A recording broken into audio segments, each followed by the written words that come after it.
You ever notice how some people grow up believing their feelings are optional? Like emotions were accessories, not actual signals? That was Alex, and it didn't start with some dramatic trauma. No, it began quietly, almost innocently, with praise. The kind of praise that feels warm in the moment, but carves deep grooves in the mind for decades. Alex was 6 when the world first decided what role they'd play. Picture a small house where the walls carried every sound, but somehow Alex learned not to add any. A kid who measured approval by how calm, quiet, and tough they could be. Their mum, Mira Solis, wasn't a bad parent, just a woman who survived her own storms by shutting down anything soft. And she passed that survival method down without even realizing. Alex fell off a bike one afternoon. Scraped knees, wobbling lip, tears gathering like rain about to spill. A normal kid moment. A moment that should have ended with comfort. But Mira Solis rushed over, panicked for half a second, before slipping into her usual script. "You're okay, right? You're strong. Strong kids don't cry." It hit harder than the pavement. Alex froze. Those words weren't said like a suggestion. They were said like a promise Alex was expected to keep. And so, in the most obedient act of childhood self-betrayal, Alex swallowed the tears. The body wanted to cry. The heart needed to cry. But the brain heard the message louder than the pain. Crying makes you weak. Weak gets you less love. That was the moment the blueprint formed. And just like that, strength became currency. Not emotional resilience, but emotional silence. Alex was praised not for healing, but for hiding. Not for expressing truth, but for suppressing it. And when a kid realizes they get smiles and head pats for being calm instead of honest, they learn to shrink their emotional world fast. It wasn't obvious at first. Kids don't have the vocabulary to say, "I think I'm trading my feelings for affection." They just adapt. And Alex adapted brilliantly. Any frustration? Buried. Any fear? Smoothed over. Any sadness? Locked up so tightly it stopped even feeling like sadness. By 7, Alex already had a reputation in the family. The mature one. The easy one. The one who doesn't make a scene. People said it like it was a compliment. And honestly, Alex believed it was. That's the tricky part. When the world praises your coping mechanism, it doesn't feel like a cage. It feels like a talent, a gift, something to be proud of. But the cost? That shows up much, much later. For now, little Alex felt like they were doing something right. Every time they held back tears or didn't complain, someone noticed. Adults were weirdly impressed. Kids liked having someone steady around. Even teachers would say things like, "You're so responsible," when Alex quietly handled their own problems. The reinforcement was everywhere. And here's the part people rarely talk about. Kids don't actually know the difference between strength and emotional restriction.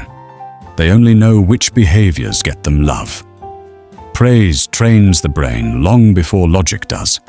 By age 9, Alex could sense that crying in public made grown-ups uncomfortable. Showing fear made them look disappointed. Any display of hurt got labeled as drama. So why bother? Why open the door to feelings that only created distance? Silence became a strategy. Strength became a performance. And vulnerability disappeared. But it's not like Alex thought anything was wrong. Childhood doesn't give you mirrors. It gives you feedback loops.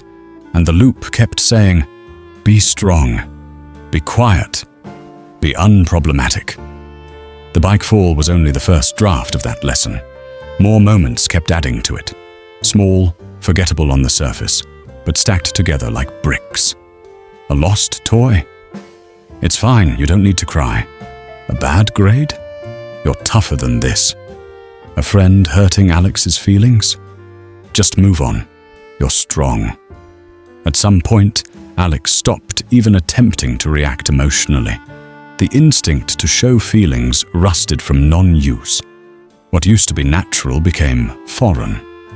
That's how emotional suppression works. It doesn't feel like shutting down, it feels like growing up. But this is where the story quietly shifts. Because while Alex's outside world applauded their composure, the inside world was learning something else entirely. When I hurt, I am alone. That idea, fragile and invisible, begins to shape the kind of adult a child becomes. And as Alex moves toward school, toward friendships, toward a bigger, louder world, that quiet lesson starts taking root in ways nobody expects, especially Alex. Because being the strong one, it never stops at childhood. It follows you. Growing up has a funny way of turning small lessons into full-blown identities. For Alex, the lesson was simple. Strength equals approval. And once school entered the picture, that idea didn't just stick, it multiplied. School is like a social pressure cooker. Everyone gets sorted, labeled, and fitted into roles before they even understand what's happening. Some kids become the troublemakers, some the comedians, some the overachievers. Alex became the stable one. The kid who didn't freak out, didn't melt down, didn't make noise. Teachers loved it. In the classroom, Alex was the student who kept it together when others cried over broken crayons or group project drama. When kids bickered, Alex stepped back. When chaos erupted, Alex stayed calm, or at least looked calm. Nobody realized that looking calm was just another version of swallowing everything down. But to adults, that looked like maturity. Alex is so composed.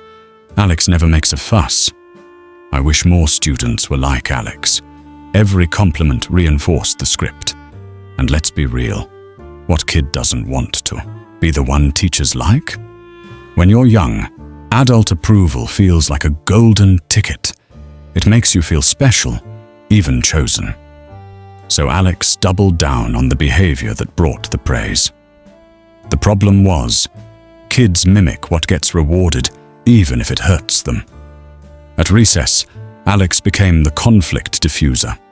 When friends argued, Alex became the unofficial therapist. Whenever someone cried, Alex was the one sitting beside them, quietly steady, like a little emotional anchor. But here's the part no one saw. Alex had no idea how to express their own emotions. They only knew how to manage everyone else's. It's weird. Becoming the strong one often means you learn the emotional weather patterns of the people around you better than your own. Alex knew exactly when to comfort a classmate, when to stay quiet, when to nod, when to distract. But when it came to their own feelings, blank space, static, a language they never learned. And because Alex never asked for help, people assumed they didn't need it. Kids who cry get comfort. Kids who shout get attention. Kids who break down get support. Kids like Alex, they get responsibility. Suddenly they're the reliable friend, the one who carries group projects, the one teachers trust to help the struggling kid, the one parents point to and say, "Why can't you behave like Alex?" It sounds flattering until it isn't. Because praise for being strong isn't just praise. It's training. It tells a kid, don't burden others. Don't add weight. You're supposed to hold weight, not share it. And so Alex grew up carrying more than a child should. Like the time a classmate had a breakdown during a field trip. While everyone panicked or complained, Alex stayed with them, gently talking them down, basically acting like a miniature counselor. Teachers later said, "Alex, you're such a rock." And Alex absorbed it like a commandment. or the time Alex's own science project got ruined by accident, and instead of crying or getting upset like any normal kid, Alex just swept the pieces into a box and said, "It's fine." The teacher called them remarkably resilient, not realizing Alex was just repeating old survival patterns. These little moments stacked up, and each time Alex got praised, the emotional cage got thicker.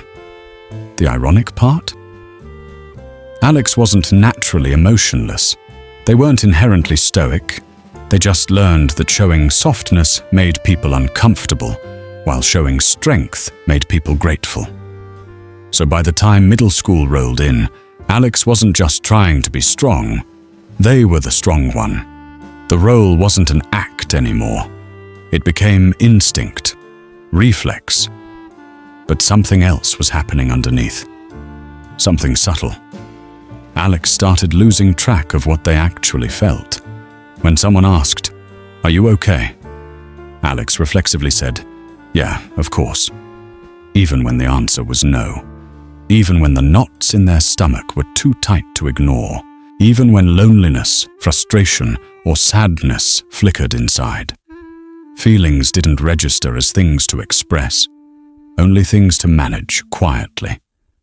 Being seen as strong felt good, but being required to be strong felt suffocating. And that pressure? It wasn't going anywhere. In fact, it was about to grow. Because if childhood is where the script is written, adolescence is where the script gets tested. Hormones, identity, friendships, heartbreak. It's emotional chaos. And someone who spent their whole life swallowing feelings? If childhood trains you to hide your feelings, then adolescence is the exam you're absolutely not prepared for. Suddenly everything is louder. Friendships, insecurities, crushes, fears. They all hit like emotional surround sound. But Alex? Alex walked into this storm with the emotional toolkit of a brick. Teen years are weird.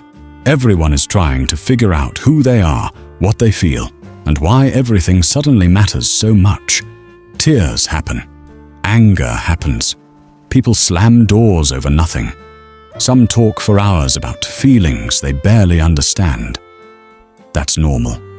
What wasn't normal, but felt normal to Alex, was not feeling any of it clearly. Not because the emotions weren't there, but because Alex had no idea how to let them come up. It was like living behind a glass wall. You see the world reacting. You know you should be reacting, but your own internal volume dial is stuck at 2. Alex became the teen equivalent of a quiet lighthouse, present, steady, shining just enough light for everyone else, but never revealing anything about what was happening inside.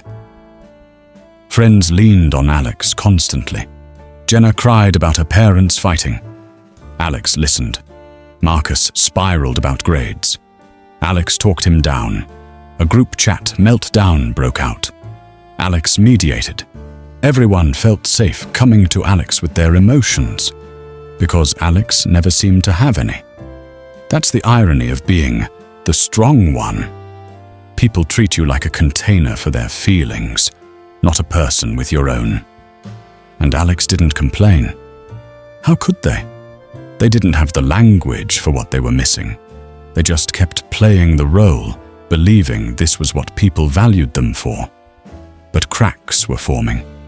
There were moments, quiet, passing ones, where Alex felt something brewing inside.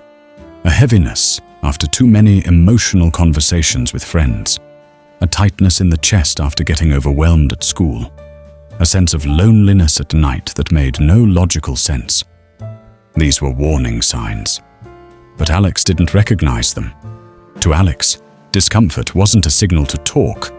It was a signal to shut down harder. At home, Marisol still praised Alex for being so grown up. She bragged to relatives that Alex never complained, never acted out, never needed emotional maintenance. It sounded like pride. But underneath, It was reinforcement of the same message. You're easier to love when you don't feel too much. Teen Alex absorbed that message deeply. There were moments that should have triggered emotional expression, but didn't. Like the time a friend betrayed their trust by spreading something Alex shared privately. Anyone else might have cried, yelled, demanded an apology. Alex just shrugged and said, "It's whatever." Inside, though, something twisted sharply, a mix of hurt and disappointment that had nowhere to go. Or the time Alex developed a crush but couldn't express it. Instead of risking rejection, Alex avoided the situation entirely, convincing themselves that they didn't really feel anything anyway. Truth was, the feelings were real, they just had no exit route. And then came the moment that should have been the wake-up call. One afternoon, during a school assembly, a student broke down on stage while talking about mental health struggles. They cried openly, shaking, vulnerable, raw. The room went silent. Teachers comforted them. Students applauded their honesty. Alex sat there frozen. Not because the speech wasn't moving, but because Alex felt something strange. Envy. Envy that someone could feel so deeply and show it. Envy that people offered them compassion. Envy that they didn't have to play strong. It hit Alex like a quiet truth bomb. I don't know how to feel like that anymore. But even then, Alex didn't talk about it. They couldn't. The script was too strong, too ingrained. So they kept staying quiet, emotionally fluent in everyone else's problems, but illiterate in their own. By the end of high school, Alex was known for being chill, balanced, level-headed. But inside, the emotional numbness was spreading, stretching into parts of Alex's personality that used to be vibrant. Joy felt muted. Sadness felt blurry. Even excitement felt distant. The emotional world was dimming, and while Alex didn't crash yet, something was definitely brewing under the surface, something waiting for adulthood to trigger. Because school is structured, predictable, familiar. But adulthood? That's where emotional suppression gets expensive. Adulthood has this way of exposing every crack you managed to hide as a kid. It doesn't ask politely. It doesn't wait until you're ready. It just throws bills, expectations, relationships, loneliness, deadlines, and self-identity at you like dodgeballs, and you're supposed to cope somehow. And Alex? Alex entered adulthood wearing the exact same emotional armor they built as a kid, polished, heavy, and welded shut. On the outside, it looked impressive. Alex held down a job, paid the bills, showed up on time, handled crises at work without panicking, was the dependable friend who helped people move, listened to long rants, and offered level-headed advice. To the world, Alex was thriving. But inside, everything was muted. Not broken, not dramatic, just quiet. Too quiet. When co-workers joked, Alex laughed, but it felt automatic. When something upsetting happened, Alex handled it, but the feelings didn't land fully. When people asked, "You good?" the answer was always, "Yeah, I'm fine," because there was no alternative script. Emotional neutrality became the default setting.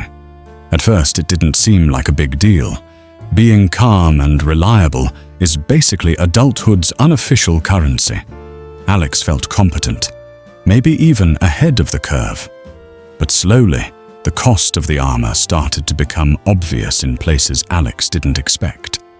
Friendships started thinning out. People trusted Alex with their secrets, their heartbreaks, their frustrations. But nobody felt truly close to Alex, because Alex never opened up in return. It wasn't intentional, it was habit. When friends shared something vulnerable, Alex supported them, but never mirrored it. And vulnerability works like a bridge. One side opens, the other side opens. Alex kept their side closed every time. Eventually, some friends drifted away. Others stayed, but only in surface-level ways. Not because they didn't care, but because they felt like they didn't know Alex. Not really. Dating was even harder. You can't build intimacy with emotional silence. Partners wanted to know what Alex felt, what Alex feared, what Alex dreamed about. And Alex wanted to share, genuinely. But the words never came. Not because Alex didn't trust them, but because Alex couldn't access the feelings long enough to express them. Misunderstandings piled up. You never let me in. I feel like I'm dating a wall. Why don't you ever talk about what's bothering you? Do you even feel anything? Those sentences hit Alex harder than any childhood scolding ever did. Not because they were cruel, but because they were true. Alex tried to explain, but explanations require self-awareness, and without emotional language, everything came out fuzzy. I don't know. I'm just not expressive. It's not a big deal. But it was a big deal. It was huge. Whenever a relationship started getting emotionally deep, the point where two people really start bonding, Alex felt a familiar instinct. Retreat. Shut down. Stay strong. Not because Alex wanted distance, but because vulnerability felt like speaking a language they were never taught. Work life didn't escape the armor either. Alex became the go-to person for tough projects, stressful deadlines, and co-worker conflicts. Bosses loved the calmness. They trusted Alex with everything. But they also forgot Alex was human. Being the reliable one meant Alex got twice the workload and half the support. And when burnout crept in, slowly, quietly, like fog rolling into a valley, Alex didn't notice. Burnout doesn't look like flames and collapse for people who suppress their emotions. It looks like numbness, detachment, a sense that you're living on autopilot. Alex lived like that for months. Wake up, work, help others, stay composed, go home, sleep, repeat. No joy, no sadness, just functioning. The real problem? No one could see Alex's internal struggle because Alex couldn't see it either. When you've been strong your whole life, the line between coping and shutting down gets blurry. Adulthood demands vulnerability. In relationships, in communication, in dealing with setbacks. But Alex's entire identity was built on avoiding it. And slowly, silently, the armor that once protected Alex started turning into a prison. Pressure building on the inside. No escape valve. No language to understand what was happening. No practice asking for help. No belief that asking for help was even allowed. Alex kept going, kept performing strength, kept swallowing feelings, unaware that something inside was beginning to strain. Because here's the truth, armor isn't free. It always charges interest, and eventually, the body and mind collect the debt. The strange thing about emotional suppression is that it doesn't explode all at once. It leaks. It seeps. It shows up in tiny moments. Moments so small you almost miss them, until suddenly they're everywhere, and you realize the armor you've been wearing your whole life isn't holding the way it used to. For Alex, the first cracks didn't look dramatic. They weren't breakdowns or panic attacks. They were quiet disappointments, small miscommunications, and subtle moments of emotional distance that slowly piled up like dust on shelves. It started in relationships. At first, everything seemed fine.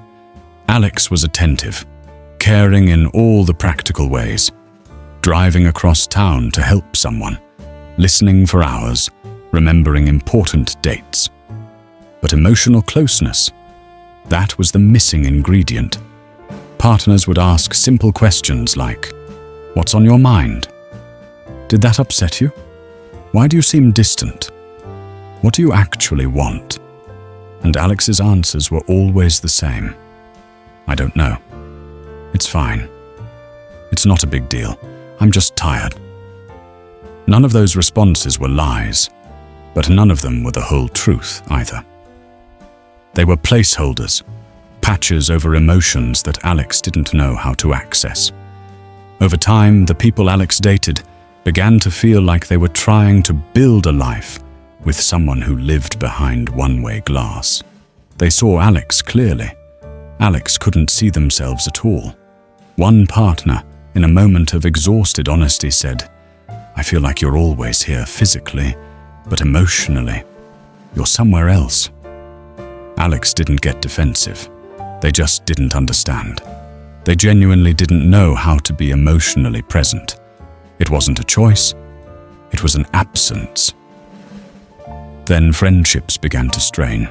The same friends who used to confide in Alex started pulling back. Not because Alex did something wrong, but because relationships require reciprocity. Support has to flow both ways. But Alex never shared. If a friend asked, "Are you okay?" Alex changed the subject. If someone invited Alex to open up, Alex froze. If someone said, "Let me be there for you," Alex felt guilty, like accepting help was breaking a rule. Eventually, some friends realized they couldn't be close to someone who never let them in. So they drifted. Others stayed, but the friendship stayed shallow, functional, but not intimate. Alex felt lonely, but it was a quiet, confusing kind of loneliness. The kind that whispers, something is missing, but you don't know what questions to ask, much less how to fix it. Work added more pressure. Being the strong one meant Alex got the toughest assignments, the most emotional co-workers, the longest hours. Supervisors loved Alex's ability to handle anything, but nobody can handle everything. Alex started feeling stretched thin, emotionally drained without understanding why. A co-worker would break down in the office, and Alex helped them. Another co-worker would vent, and Alex listened. A group project fell apart, and Alex held it together. But the emotional labor wasn't being matched by any emotional support. Alex never asked for it, and no one offered, because everyone believed Alex didn't need it. Inside, something started tightening, like a rope slowly pulling taut. The real turning point came out of nowhere. One night, after a long day at work, and an even longer conversation comforting a friend through a breakup, Alex came home and sat in the dark. No music, no lights, just silence. For the first time, Alex felt overwhelmed. Not dramatically, not hysterically, but quietly and deeply, like a pressure in the chest, a heaviness in the ribs, a sense that everything was too much, but with no way to express it. Alex tried to identify the feeling, but nothing came. It was just weight, a weight with no name. That's when the biggest crack appeared. Alex realized they had no emotional vocabulary, no words for sadness or stress or anxiety or longing. Everything simply registered as, "I'm fine," or "I'm tired." And tired was winning. Relationships felt colder, work felt heavier, life felt flatter. And for the first time, Alex couldn't maintain the illusion that everything was under control. The armor wasn't working anymore. Something inside was demanding attention, something that had been ignored for decades.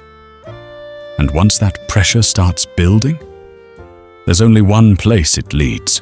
Breaking points rarely look like the movies. There's no dramatic collapse, no screaming into the void, no thunderstorm symbolic enough to land in a soundtrack. Real breaking points, they slip in quietly.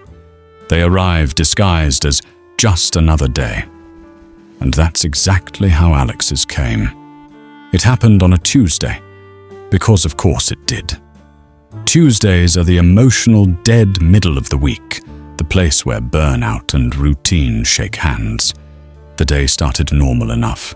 Rushed, morning, muted coffee, an inbox that looked like it was breeding overnight. Alex went through the motions, answering emails, calming a frustrated client, mediating a co-worker dispute. The usual. But something in Alex's chest was off. A tightness, a buzzing under the skin, a sense that everything was tilted just a little bit, like the world was 1 degree to the left. Most people would name that feeling. Stress, anxiety, overwhelm. Alex didn't have those words. Alex just felt weird. Still, Alex kept going. Because that's what strong people do, right? They push through, they keep their head down, they handle it. Until a moment so small, so absolutely insignificant, finally broke the entire foundation. It was late afternoon when a co-worker, one of the high-strung ones Alex always helped, asked if Alex could quickly look over something for them. Nothing urgent. Nothing impossible. But something in the request hit differently. Alex felt their chest tighten. Their throat felt hot. Their brain felt foggy. But they nodded anyway. Habit. Then, as Alex opened the document, it happened. Not an explosion. Not a meltdown. Just a wave. A sudden uncontrollable rush of emotion that made no sense. Not sadness. Not anger. Just everything, all at once. Like the last 20 years of swallowed feelings lined up at the door and demanded to be let out. Alex didn't cry. But the urge to cry came, sharp and undeniable, which scared them more than the emotions themselves. Because crying wasn't in Alex's vocabulary. Crying wasn't an option. Crying felt like losing control of a system they'd spent a lifetime perfecting. So Alex did what they always do. They shut down. Except this time, the shutdown didn't work. Their vision blurred. Their breath sped up. Their hands shook. The room felt too loud, too bright, too close. It wasn't drama. It was a panic response. The body's way of saying, "Hey, you've been ignoring me for 20 years and I'm done asking nicely." Alex closed the laptop and left the office without a word.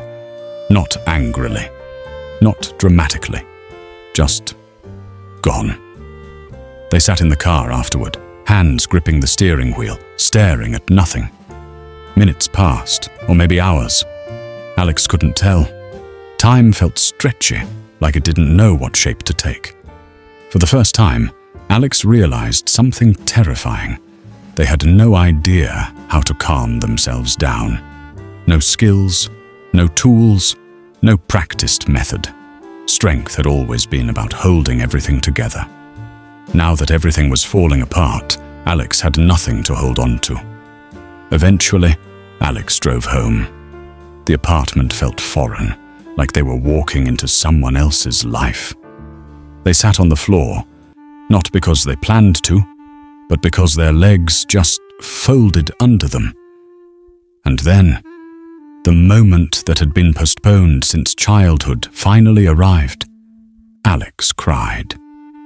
Not loudly, not theatrically, just quiet tears, hesitant at first, then steady, then unstoppable.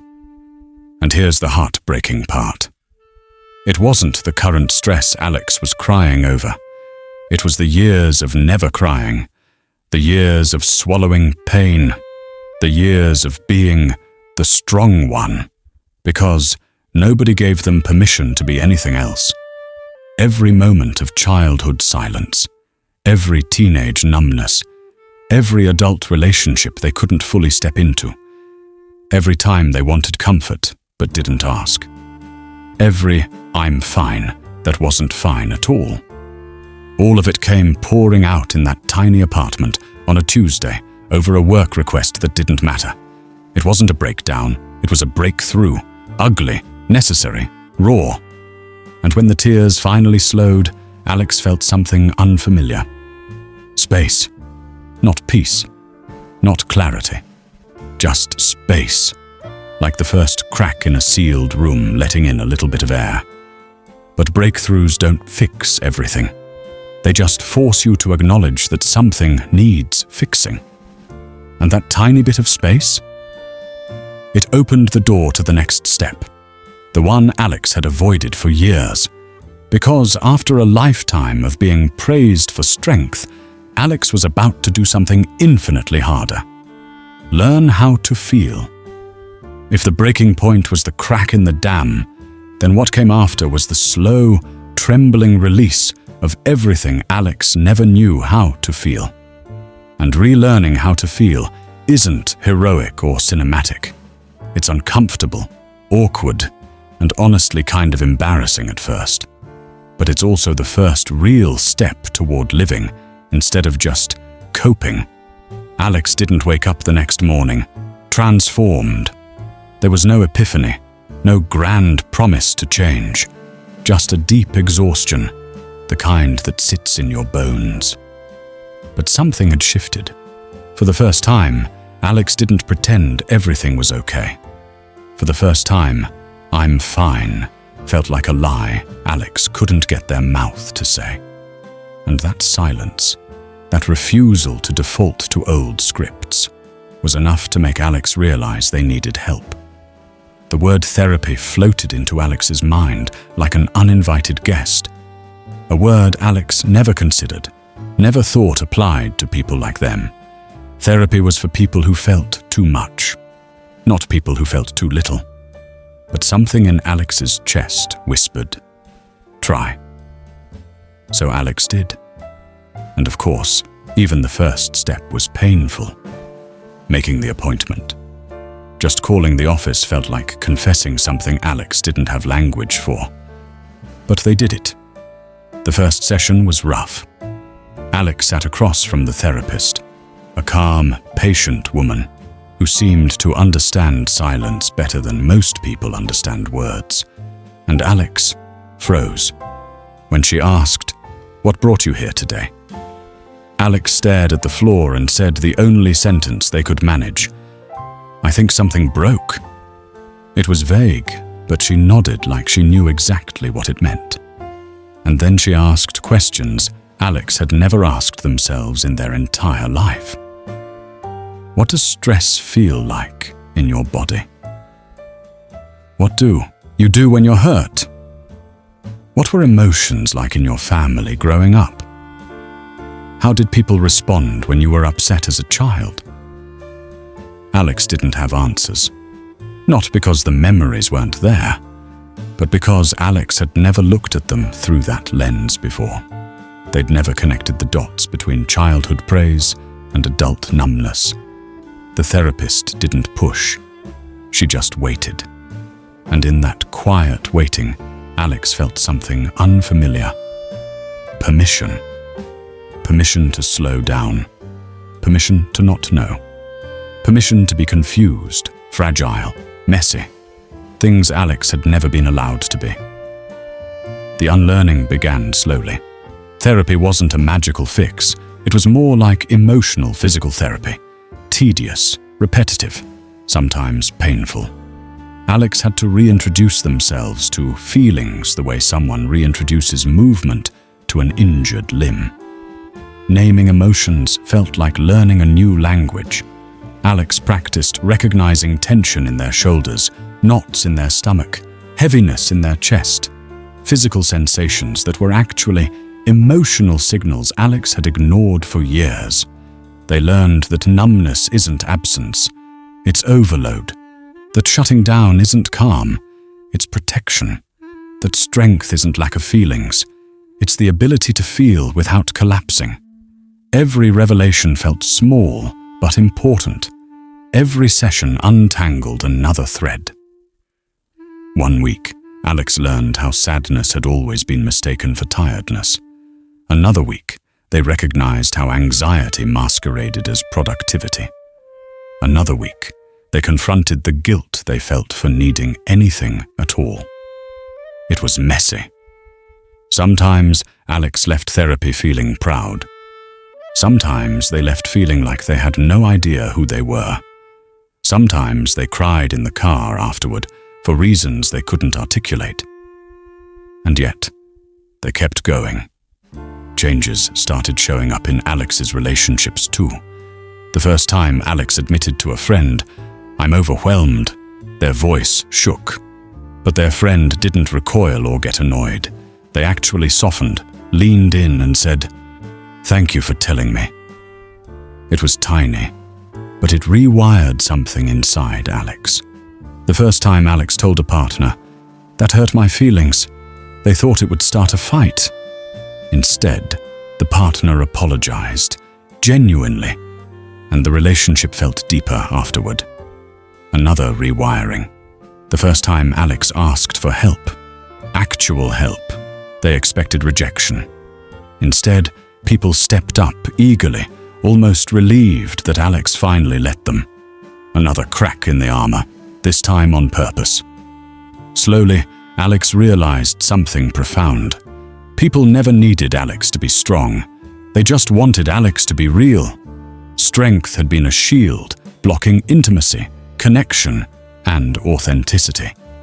Vulnerability, the thing Alex avoided their whole life, wasn't weakness. It was the doorway to everything Alex secretly craved. Support, closeness, understanding, humanity. And something else happened too. Something subtle. Alex began feeling more joy. Not huge, explosive happiness. Just small sparks. A warm moment during a conversation. A laugh that felt real instead of polite. A sense of relief after expressing something honestly. Relief becomes addictive once you realize you're allowed to feel it. Alex wasn't healed yet. Not by a long stretch. But for the first time, Alex wasn't living behind glass. And once you've tasted what it feels like to exist without armor, there's no going back. Healing doesn't have a finish line. There's no moment where someone stamps a gold seal on your forehead and declares you emotionally complete. What actually happens is something quieter, slower, and much more real. You start living differently. And that's where Alex found themselves. Not healed, not perfect, but finally living instead of performing. It began with small choices. Alex noticed that, for the first time, they were pausing before defaulting to, "I'm fine," not answering on autopilot, actually checking in. Some days the answer was still, "Yeah, I'm okay." But other days, Alex found themselves saying things like, "I'm a little overwhelmed. I'm actually stressed today. I'm excited about this. That upset me more than I expected." Simple sentences. But for someone who lived most of their life in emotional silence, they were revolutionary. Tiny revolutions, daily. Relationships reshaped themselves. Friends who once hovered at the edges of Alex's life began drifting closer. Because now, Alex wasn't just listening. Alex was sharing. People finally felt like they knew Alex, not the role Alex played. And something surprising happened. People trusted Alex more once Alex got vulnerable, not less. Because vulnerability wasn't incompetence, it was authenticity. Partners felt closer too. Conversations weren't just practical or logical anymore. They had texture, emotion, humanity. Arguments didn't feel like distant negotiations. They felt like two people actually working through something together. When Alex said, "I felt hurt," the world didn't collapse. In fact, connections deepened. The intimacy Alex had feared their whole life became something they began to crave. Even work changed. Alex stopped being the emotional dumping ground for everyone else and started setting boundaries. Not harshly, just honestly. "I can help, but I'm at my limit today. I don't have the emotional space for this right now. I need to take a break." And the wildest part? People respected it. Because strong boundaries didn't make Alex less dependable. They made Alex more human, more sustainable, more real. Alex wasn't burning out anymore. They were pacing themselves. But the biggest shift wasn't external. It was internal. One evening, months after that breaking point, Alex was sitting on a park bench, watching the sun melt into the skyline. Nothing dramatic was happening.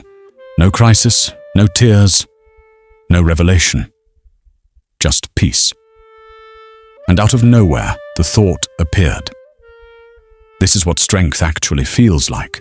Not a numbness, not silence, not suppression. Strength felt like being present.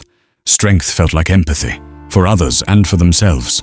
Strength felt like knowing their limits and honoring them.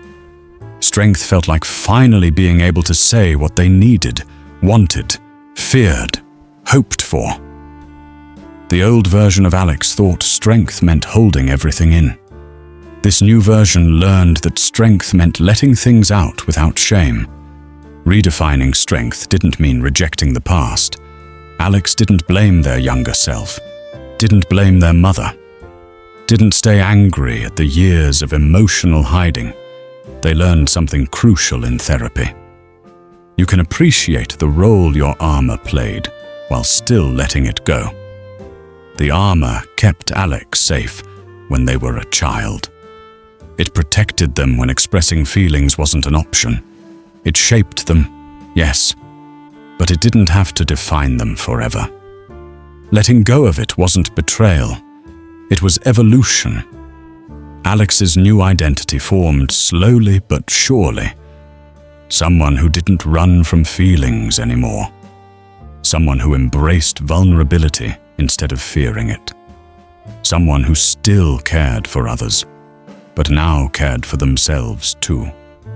Someone who understood that real strength isn't about emotional silence, but emotional courage. And maybe the most beautiful part? Alex started feeling everything more intensely, not just the bad stuff. Joy landed deeper, laughter felt brighter, love felt fuller, life felt richer. The final lesson? Being praised for strength your whole life can teach you to hide your humanity. But reclaiming your feelings, your voice, your softness, your truth, that's how you build a life that feels like yours.